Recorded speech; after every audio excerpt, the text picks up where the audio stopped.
Hi, everyone. I'm Dr. Sanjaya Saxena, and I'm a psychiatrist at Rogers Behavioral Health in San Diego. We're so glad you could join us today for our Facebook Live event. May is Mental Health Awareness Month. So today we're going to be discussing telemental health or virtual therapy and how it can be very effective and helpful during our current COVID-19 crisis. This pandemic is extremely stressful for everyone. The stress we're experiencing can cause a number of different symptoms and can also worsen the mental health of people who already have pre-existing psychiatric disorders. So Rogers Behavioral Health has for many years been providing state-of-the-art intensive treatment for a variety of psychiatric disorders as well as addictions at our clinics all across the country. We're now offering virtual treatment or telemental health via video conferencing through a program that we call Rogers Connect Care. And if you go to the Rogers Behavioral Health website, you can see and get a lot more information about Rogers Connect Care. I can just give you a brief overview of the treatment programs that we have. Rogers Behavioral Health provides telehealth outpatient treatment at the intensive outpatient and partial hospitalization program levels. Partial hospitalization program is 6 hours a day, 5 days a week. Intensive outpatient programs are half of that, 3 hours a day, 5 days a week. And we provide treatment for depression, OCD, anxiety disorders, eating disorders, addiction, trauma, and PTSD.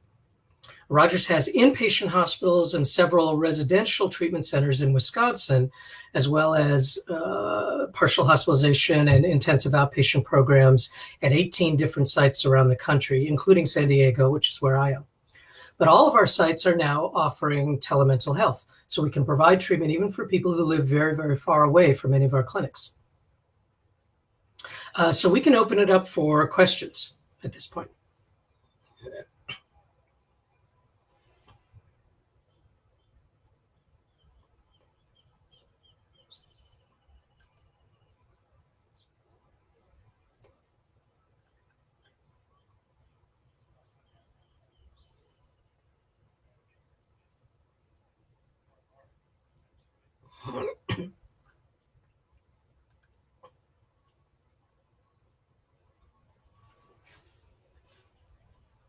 Let's see here. Well, I'm not noticing any questions so far.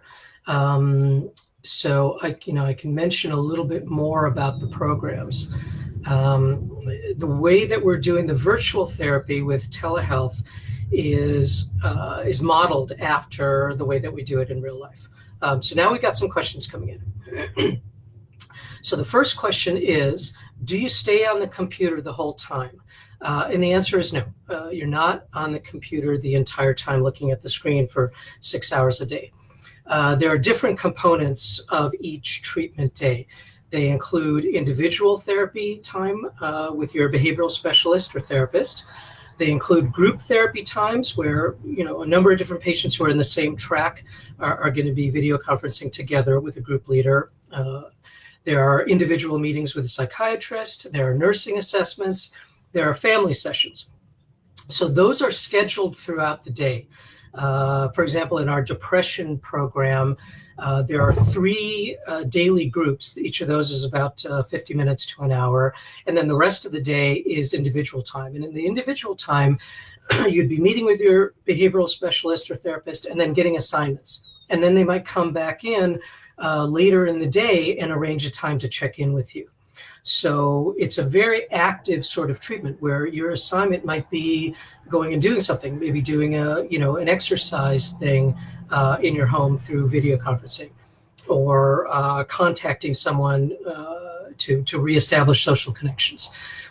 For patients with OCD and anxiety disorders, they have one group a day, which is a cognitive behavioral therapy group, and the rest of the time, so the other 5 hours out of the day, are individual behavioral therapy using exposure and response prevention and other similar exposure-based therapies. And again, those would be ones where when you first check in the morning with your behavioral specialist, they'd give you an assignment or several assignments. You would go and work on those, and then you'd report back to them. So when we have people in their homes, that provides the opportunity to do exposures within their homes, especially for people who have contamination concerns and washing compulsions. They might be asked to touch things that feel contaminated but really aren't, and then refrain from washing their hands. The next question, I guess, gets at what I was just talking about. The question is, does telehealth work just like in-person treatment? And the answer is yes. So as long as you're providing evidence-based treatments that have been proven effective for a particular disorder, it looks like the studies of telemental health show very similar comparable outcomes and degrees of improvement as in-person mental health. And that's been studied across different disorders. It's been studied with OCD, with depression, with addictions, even trauma. There are also some people who actually do better and prefer the teletherapy. So for folks who've had traumatic events and maybe have difficulty being around groups of people, sometimes people with autism spectrum disorders have difficulty being in person, and they're more comfortable doing the teletherapy. Sometimes for people who have trouble getting out of the house, let's say someone has panic disorder with agoraphobia, and they have fears that are so strong they can't come into the clinic, then teletherapy works actually really well for them. The next question is, how are you doing CBT on telepsychiatry? So CBT includes a number of different components. The cognitive restructuring involves learning how to challenge particular thoughts that are creating anxiety or depression or other severe emotions. So we send out to every patient who's in the program a whole series of different materials, and those include thought records, exposure log forms. Every patient gets a binder that is specific to their particular program. So when we have people coming into the clinic, they get their binder right there, and they're assigned, particular chapters, and they work with their therapist and behavioral specialist to go through certain sections and then do the assignments. We send that material, the binders and the logs and the forms, home. And so the meetings with the therapist or behavioral specialist are just through the screens, but the person is doing exactly the same kind of work. And then checking in and troubleshooting if it's not working, doing their rating scales. Usually we have patients every week or every 2 weeks complete a whole series of standardized rating scales that are measuring and monitoring and quantifying the severity of their symptoms. So depression rating scales and anxiety rating scales, if applicable, they might have OCD rating scales or trauma rating scales, whichever one is ones are geared towards their program, and they can do those at home on their computer as well.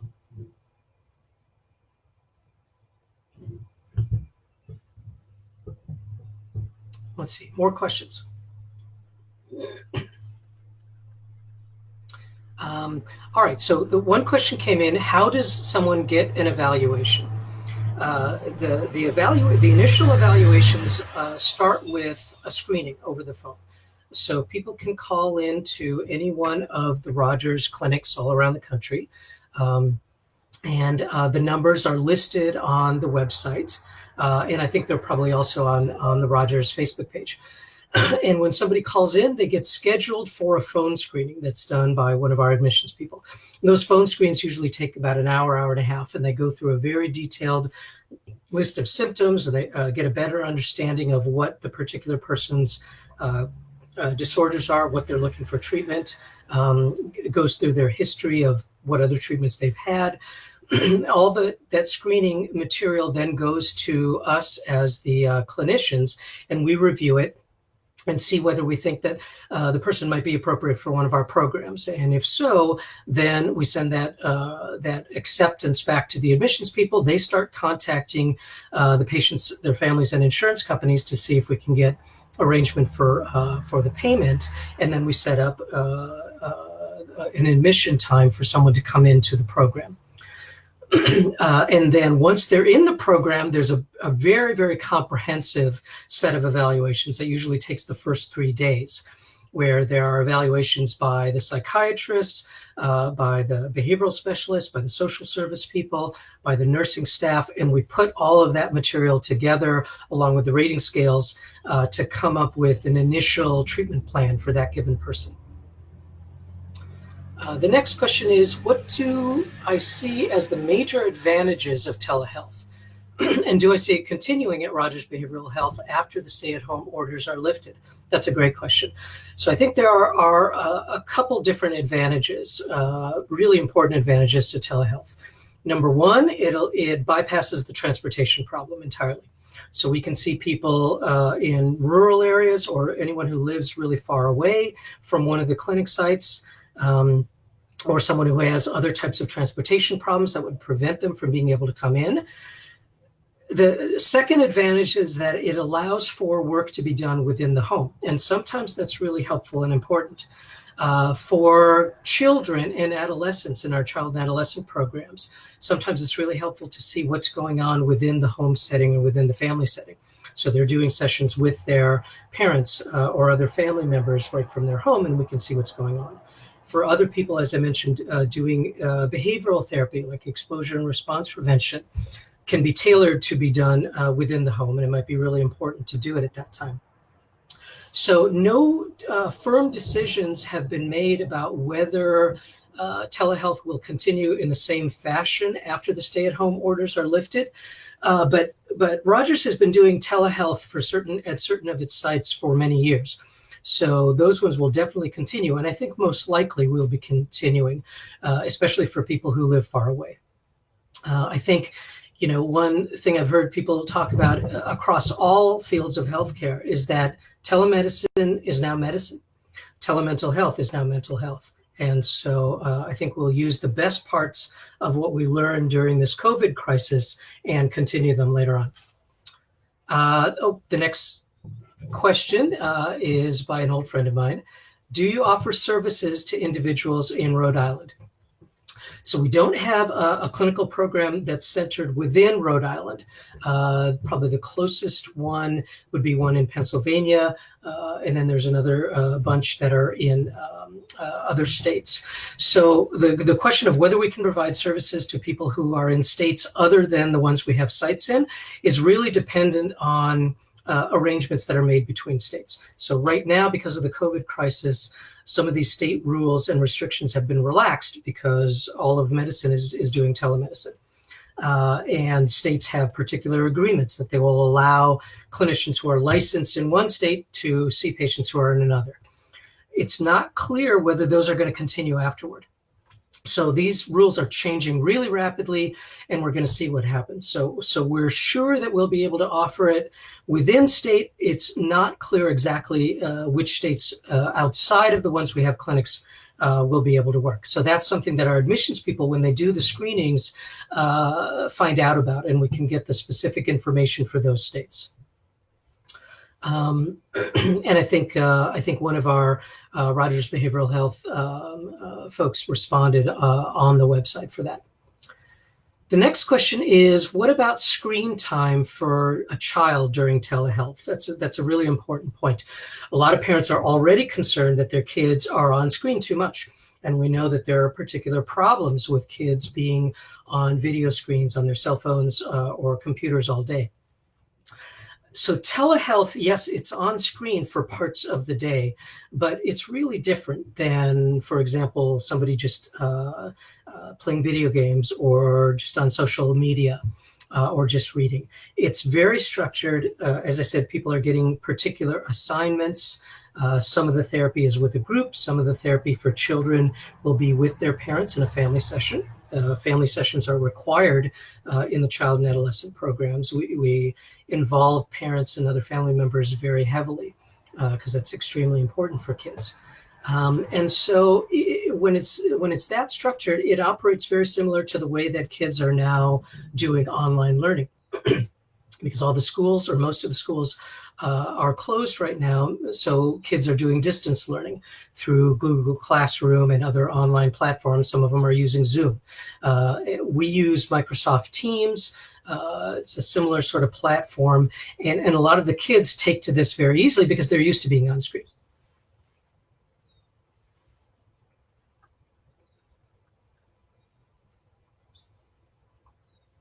All right, other questions? Actually, getting back to that point about, what are the other benefits? One of the benefits that we've found just in the last month that we've been doing this at all our different sites is that our attendance rates are higher. We're getting up to a 90 to 95% attendance rate, and that's higher than for our in-person programs because, again, transportation is no longer an issue. Here's a new question. How long is an individual typically in treatment? It varies a lot. There's a big range, but the average for our partial hospitalization program patients is roughly 6 weeks. But number one, it depends on what's clinically indicated for that person. Number two, it depends on what level of insurance coverage we can get. But the average is 6 weeks. I would say our usual range in our program has been somewhere between 4 and 12 weeks. And then based on how somebody is doing, at a certain point, we can have them step down from the 6-hour-a-day partial hospitalization program down to the 3-hour-a-day intensive outpatient program. And then there's usually another 3 to 6 weeks in that intensive outpatient program. And then we can do a smoother transition back to their outpatient providers.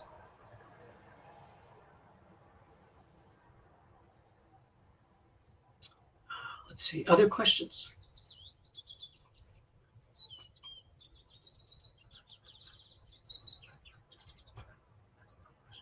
I think one of the things that people have questions about, this has come up in our screening forms, is about confidentiality. And this is an issue for all of telehealth, no matter in our programs or anywhere else, is that confidentiality is a big deal. So number one, the platform that we're using, Microsoft Teams, is HIPAA compliant. So we're following the HIPAA rules. Number two, we make sure both on our end as clinicians and we want to set it up in the patient's home or wherever they are, that both sites are secure and private. So we want to have people in rooms that can be secured, so they're not having other people come in to the session while they're there that they don't want to be coming in. We want to make sure that it's relatively soundproof so that people can't listen in, and we verify all these things before we'll go forward because we know confidentiality is a really important issue. Another question has come in. What do you see as the long-term impact of the COVID-19 situation on mental health for the upcoming years? And will more people be seeking mental health care? That's a great question. I think many people across the world have seen, and particularly in the United States, are seeing that this pandemic has revealed a lot of this very, very serious structural problems in our healthcare system. It's laid those bare, and particularly in our mental health system. When we have 30 million people losing their jobs and filing for unemployment within 1 month, the majority of those are losing their health insurance coverage because it's through their employer. It makes very clear that that system really doesn't work well at all. Access to mental health care has been a huge problem because the demand is huge and yet the supply is not.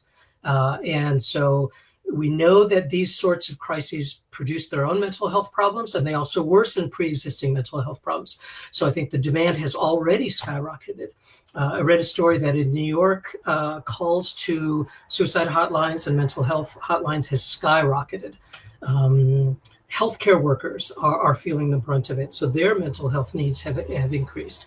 The stress of the pandemic has affected a lot of people, and so there's going to be much greater need for mental health care. What I'm hoping is that restrictions will be eased, that there'll be greater and greater access over time, and then maybe telemental health will be a way of reaching people who otherwise wouldn't have access. Again, if they're in rural areas where they don't have specialty treatment programs available, they don't have intensive treatment programs available, that maybe they will be able to access those.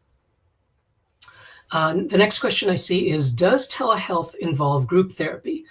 In our program, it does.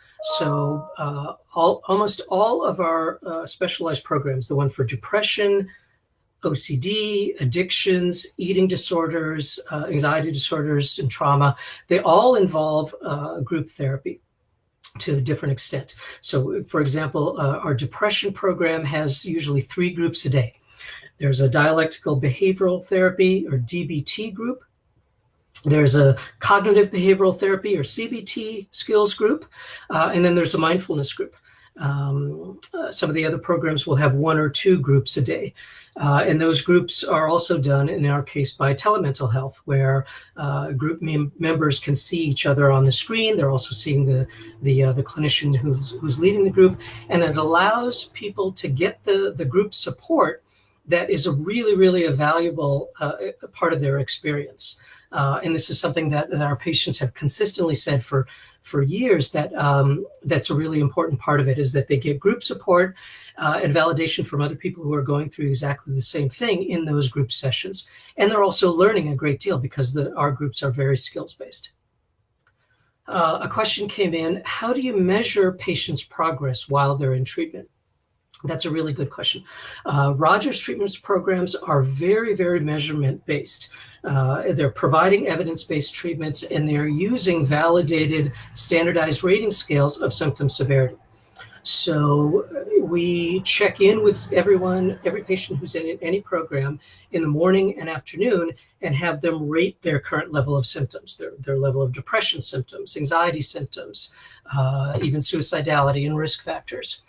And then every 1 week or every 2 weeks, depending on the program, they'll fill out a battery of assessments. And these, again, are standardized rating scales that are widely accepted throughout the mental health community that quantify the level of severity of their symptoms during that week.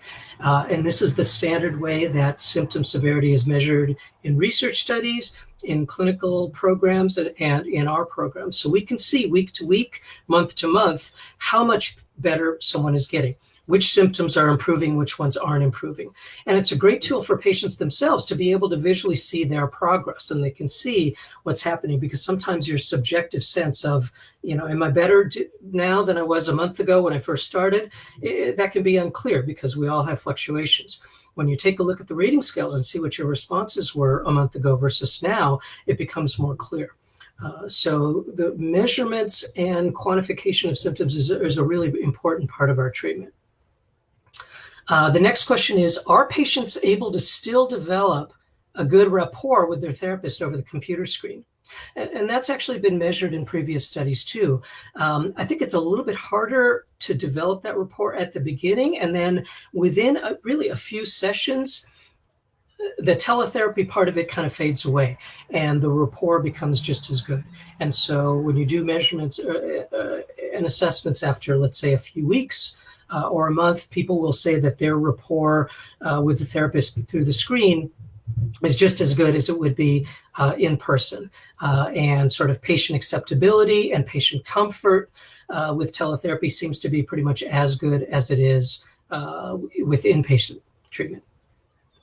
The next question is, are you running an IOP and PHP programs? Yes.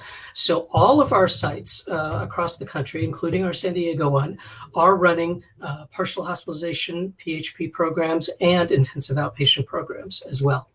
The ones in Wisconsin also have inpatient hospitalization and residential treatment programs.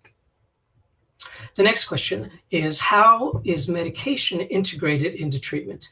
So medication treatment is a very important part of a comprehensive multimodal treatment program. Studies virtually with every psychiatric disorder or mental health condition that exists show that particularly for more complex cases and more severely ill people, the combination of evidence-based therapies as well as evidence-based medication treatments works better than either one alone, better than medication alone, better than therapy alone. So we are integrating medication treatment. Most patients in the partial hospitalization and intensive outpatient programs will have an initial evaluation with a psychiatrist, and then they'll meet with their psychiatrist usually a couple times a week for scheduled appointments that will review their symptoms, their medications, their side effects, very similar to what we would do in person. And if they need more frequent meetings, we can schedule those. And so because we are seeing people every day when they come in, and the psychiatrists are seeing them every couple of days, but then getting reports on them virtually every day from the rest of the therapists who are seeing them more frequently, we can do more rapid medication adjustments and titrations and get people better faster. The next question is, do people still meet with a psychiatrist on the computer? I popped in a few minutes late, so forgive me if this has been asked. Yeah, so that's exactly what we were talking about. People do have scheduled regular meetings with their psychiatrist on the computer, usually twice a week or so, but that's adjustable. The next question is, how are those offered during the pandemic, the IOP and PHP programs? So we converted all of those to telemental health about 4 or 5 weeks ago. And so now all of the different sites around the country are offering telemental health, PHP, and IOPs. And we tried to keep the structure as close to the way that we do it in person as possible.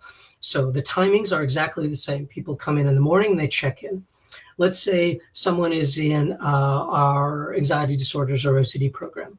They'll come in at 9 a.m. They'll check in through the screen with the admissions people. They'll have their initial meeting with their behavioral specialist. They'll go over how they're doing, what their ratings are for that day, and then they'll get particular assignments to work on, exposure and response prevention or cognitive behavioral therapy assignments. And the behavioral specialist will schedule times later in the day to check in with them and see how it's going. Each day, they will also have a group session at 12:30 in the afternoon to go over cognitive behavioral therapy skills with the other patients in their track. They'll have their regularly scheduled meetings with their psychiatrist twice a week. Those are usually for about 20, 30 minutes. They'll have usually family sessions scheduled about once a week, usually for an hour. They'll have at least one individual session with a licensed therapist, usually once a week. They generally meet with their behavioral specialists at least twice a day during that 4.5 or 5 hours of individual time. They have a lunch break, usually about 11:45 to 12:30 before the afternoon group. The end of the day is 3 o'clock. They have a checkout with their behavioral specialist who will kind of review how the day went with them, whether they have any questions or concerns. They'll often get homework assignments to work on that evening, and then they'll officially be done with the program, at 3 p.m. So it's exactly the same way that we do it in our in-person programs. The IOP or intensive outpatient programs work the same way. They're just shorter, so it's 3 hours a day, and they may or may not have a group as part of that 3 hours, depending on which track they're in. The next question was, do you participate in most insurance plan? So the different sites around the country have different insurance company contracts. For example, in San Diego, we have about 6 different contracts with various different private insurances. And so patients who don't have those health insurances that we have contracts with already, for them, we negotiate what are called single case agreements. And we have a very, very high hit rate, probably 85% success in negotiating those contracts so that we can almost always get coverage and authorization for someone to be able to participate in our treatment programs. And that's made easier because oftentimes we're the only setting that provides intensive treatment for their disorder in the area. The next question is, would you consider training psychiatric nurse practitioner students this summer or fall? Several of the sites do have training programs. So several of them will have social work students, psychology trainees, psychiatry residents, and psychiatric nurse practitioner students. And those are set up oftentimes with affiliations between local Rogers clinics and universities and training programs in their area. It requires a memorandum of understanding to be set up, but that's something that a lot of the Rogers sites are very interested in doing.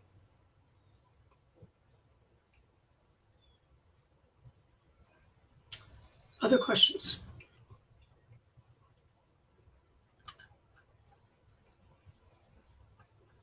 Just to give you a kind of an idea of the scope of this, I think as of last week, Rogers Connect Care, our telemental health programs across the different sites, we're treating over 900, close to 1,000 patients per day at all the different sites. And again, with a very, very high attendance rate.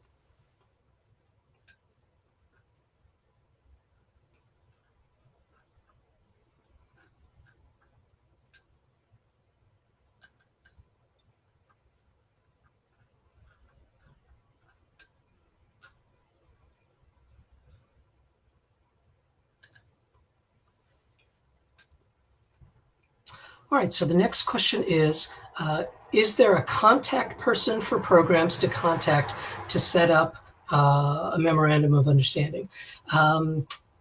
Yeah, that would be done within each program's site. So we have a director of operations at each site, and then there's a clinical psychology director at each site, and then there's psychiatrists at each site. And it probably does make sense to probably set up a meeting or arrange at least an initial phone conversation because the conditions and the arrangements are different from site to site. Some of them already have arrangements set up with local universities, hospitals, or training programs. Other ones don't. It usually does take some time to set those up. Administratively, it can be a little bit time consuming, but it's something that they've done before. So I would have to defer to the main Rogers Behavioral Health leadership because they have experience in doing this. The next question is, what advice would I give to someone who is hesitant right now to reach out for mental health help? That's a great question because that is an issue always, right? Whether it's during the pandemic or not during the pandemic, whether somebody's going to do telemental health or in-person mental health care. There's a lot of hesitancy. There's hesitancy primarily because of stigma, because of shame and embarrassment that's out there, because of lack of understanding, a lack of education about mental health disorders and the value and effectiveness of treatment.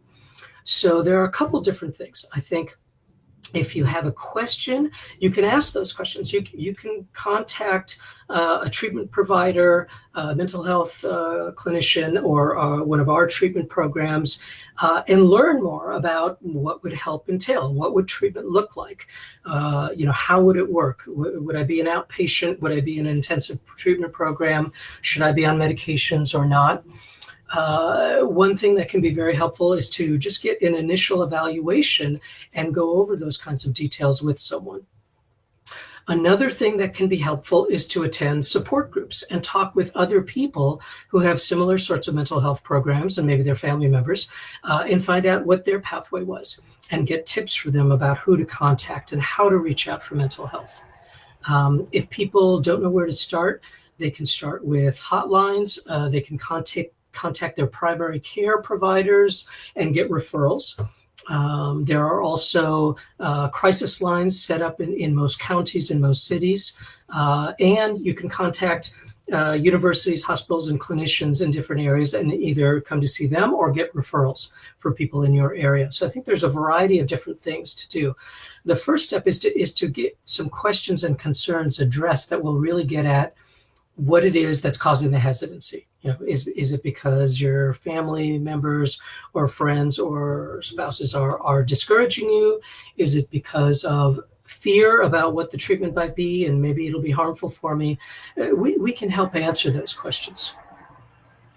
The next question is, do we have any results saying how well your program works? That's a really good question. So I think if you were people were hearing before, what I mentioned is that Rogers Behavioral Health has been very, very committed through 25 years to measuring outcomes and to using evidence-based treatments and measuring how well they work in different settings, in a residential treatment setting, in an intensive outpatient setting, in a partial hospitalization setting. So we have an enormous amount of data going back many, many years from thousands and thousands of patients showing that our Rogers Behavioral Health treatment for a whole variety of conditions has been extremely effective. That's one of the reasons why we are really successful at getting insurance companies to authorize treatment, is because we have data showing that it works. And the results are really good. In general, for most mental health conditions, intensive treatment works better than anything else. It works better than medications alone. It works better than kind of standard once a week outpatient treatment. The intensive treatment model is in some ways ideal. The only reason that I think more people don't get it is because they don't have access to it necessarily. So the next question is, where are Rogers locations? We have 18 different sites around the country. Several of them are in Wisconsin, but then we have ones centered in all different places. So right now there are 3 sites in California. There's a East Bay area one, Los Angeles, and ours in San Diego. We are scheduled to open up a Seattle site probably later this year. Then in terms of the Midwest, there are centers in Minneapolis and St. Paul, Minnesota. There are 2 in the Chicago area, Hinsdale and Skokie. As I said, several in Wisconsin, different parts of Wisconsin. Then there are several in the South. So Nashville, Tennessee, a brand new one that just opened in Atlanta, Georgia, and in Tampa, Florida. And then the other East Coast site is Philadelphia. The plan is to set up at least 3 more sites per year. So I think they're looking at Phoenix, Denver, and Dallas on the west side of the country, and then probably other ones on the East Coast over the course of the next couple of years. The residential and inpatient sites are in Wisconsin.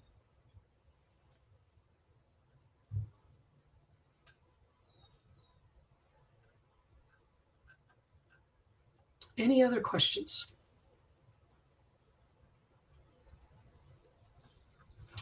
Okay, here's a question. Are you offering any groups that focus specifically on coping with COVID-19?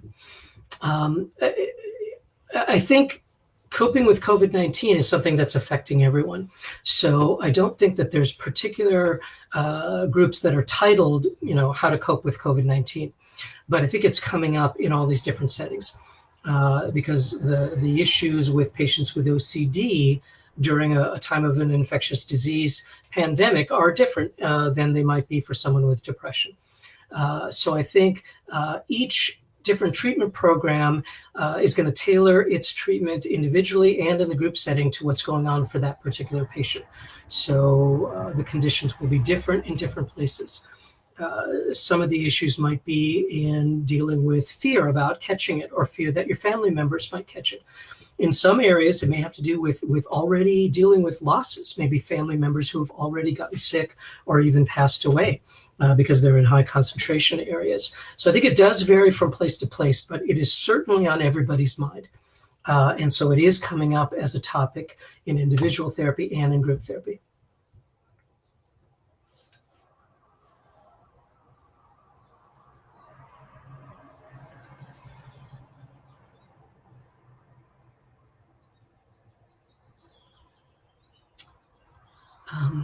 One place to find out more about these individual programs and how telemental health works for each one is our website, because they actually list the data and the previous studies on the effectiveness of telemental health.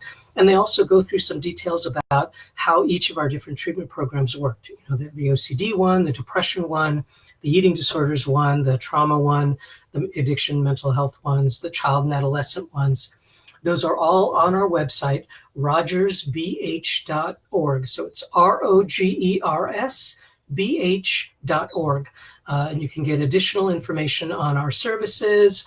There are resources listed there. There's a list of all the different locations and sites and which programs are at each of the different sites, because they're not identical. Some of them have certain programs, other ones have others. There's actually a particular page devoted to COVID-19 and resources for dealing with that. That's on the resources page of our website as well. If you have additional questions about the topics that we've been discussing today, please send us a direct message with your question, and keep an eye out for the published video that'll come up on our Facebook page, because we've got a number of different Rogers Behavioral Health clinicians and staff members that are going to be going through this and answering those questions over time. One more question. Where can someone find Rogers clinical data? So our website, rogersbh.org, has a section that prints the data.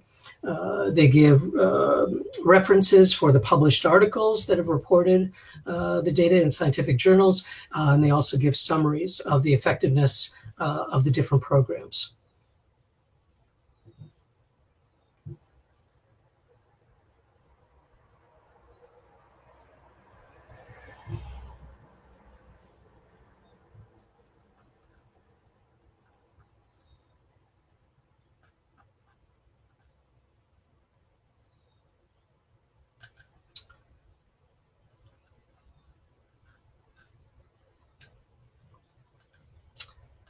All right. Well, let's see, we're coming up on 40 minutes. So if there's any other questions, please pop them in. Otherwise, we can do a wrap up. So that's all the time we have for today. Thank you so much for joining us and for sending in your questions. This was a really, really good discussion, and I hope that it'll allow more and more people to access treatment, either at our program, but for a whole variety of different mental health programs as needed around different areas of the country. And if anything, I hope we can increase awareness. Again, as I mentioned at the outset, May is Mental Health Awareness Month. So there's going to be programs devoted to increasing awareness, breaking down stigma, and getting more and more people into treatment. Because frankly, not only do we have a pandemic of COVID-19, but we have an epidemic of mental health problems.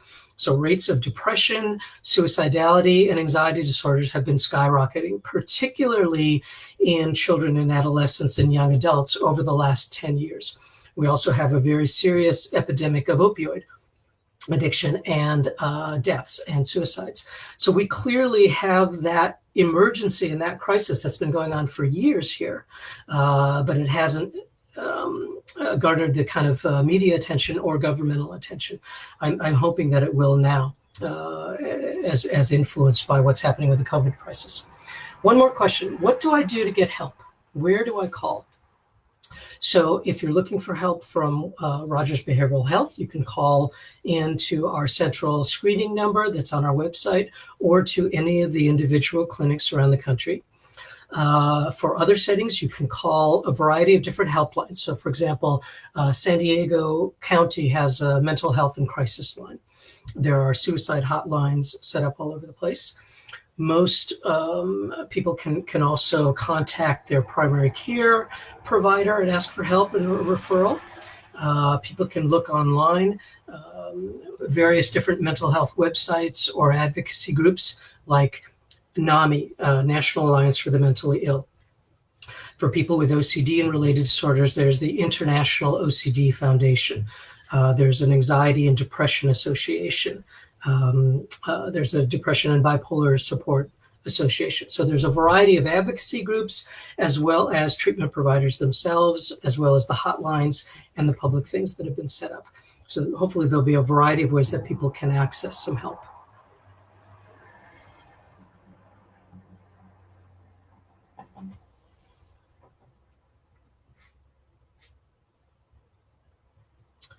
All right, so feel free to direct message us if you have additional questions about the topics we discussed today.